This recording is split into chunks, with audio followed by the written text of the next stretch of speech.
Bwana pewe sifa. Amen. Nipe tena. Amina. Nipe sijaona. Amina kubwa.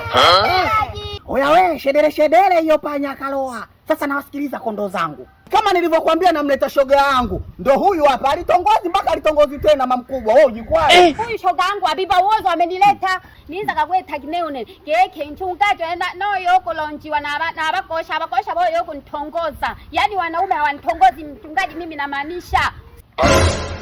Hizo lugha zingine zinaumiza masikio ujue mamkubwa.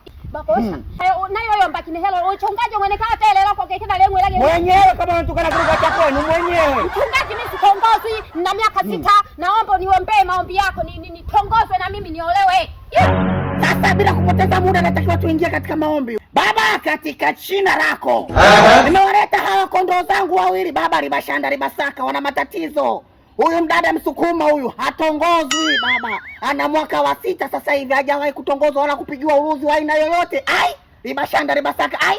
Watoto wa Zaburi, watoto wa Galilaya, watoto wa Kutoka, watoto wa Ebeneza, oho, watoto wa Jesus, watoto wa Jay. Nisalimie watoto wa Ufunuo wa Galilaya. Wewe hatari yo. Unaonaje hayo maombi? Bila kupoteza muda nataka nikutemee voko. Nimekupenda. Mchungaji kanitogwa.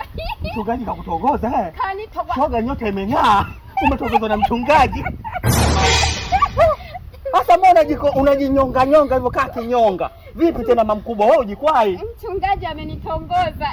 Sadaka vipi? Mchungaji ananipenda hapa anatoka na sadaka. Sasa ndio mimi nitaondoka na mchungaji gani?